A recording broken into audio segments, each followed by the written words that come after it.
রাশিয়ার তেল যুদ্ধ থামাতে নয় বরং চালিয়ে যেতে এই তেলই এখন সবচাইতে বড় হাতিয়ার।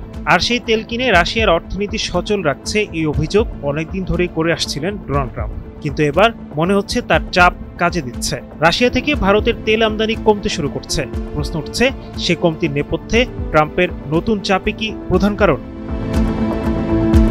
ট্রাম্প ক্ষমতায় ফেরার পর থেকে তার মূল লক্ষ্য রাশিয়াকে একঘরে করা। তিনি ঘোষণা দিয়েছেন, যুদ্ধ থামাতে হলে রাশিয়ার তেল বিক্রি বন্ধ করতেই হবে। এই চাপের জেরে একের পর এক দেশ নিষেধাজ্ঞা জারি করেছে রাশিয়ার সম্পৃক্ত তেল কোম্পানিগুলোর উপর। সবশেষে যুক্তরাজ্য নিষিদ্ধ করেছে ভারতের নায়রা এনার্জি লিমিটেডকে, যার প্রায় 49% শেয়ার রাশিয়ার রাষ্ট্রীয় তেল কোম্পানি রসনেফটের।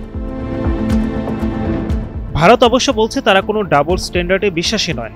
জ্বালানি নিরাপত্তা তাদের মৌলিক অধিকার। পররাষ্ট্র মন্ত্রণালয়ের মুখপাত্র রণধীর জসওয়াল বলেন, ভারত কোনো একতরফা নিষেধাজ্ঞাকে সমর্থন করে না। আমরা নিজেদের জনগণের চাহিদা পূরণে প্রতিশ্রুতিবদ্ধ।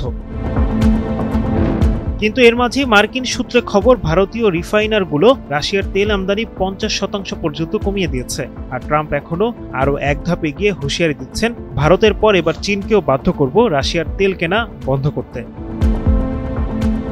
2022 সালে রাশিয়া থেকে ভারতের তেল আমদানি ছিল মাত্র 4%, কিন্তু যুদ্ধ শুরু হওয়ার পর তা বেড়েই হয়ে গিয়েছিল 34%। তেল শোধনাগারগুলো সাশ্রয় করেছিল $12 বিলিয়ন, কিন্তু আশ্চর্যজনকভাবে সাধারণ মানুষের জন্য পেট্রোল ডিজেলের দাম 1 টাকাও কমেনি।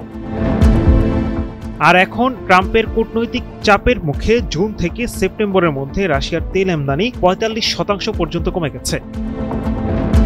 এমনকি ভারতের রাষ্ট্রায়ত্ত সংস্থা ইন্ডিয়ান অয়েল পর্যন্ত বলছে, আমাদের সিদ্ধান্ত বাজার পরিস্থিতির উপর নির্ভর করে, কোনো রাজনৈতিক চাপের কারণে নয়। কিন্তু বাস্তবতা কি সত্যিই তাই?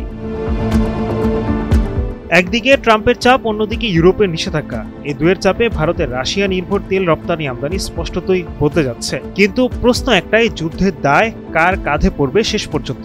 রাশিয়া, ইউক্রেন, নাকি তেলের বাজারে সুবিধা লুটে নেওয়া সেই বড় দেশগুলো? Adnan Delwar, NTV online.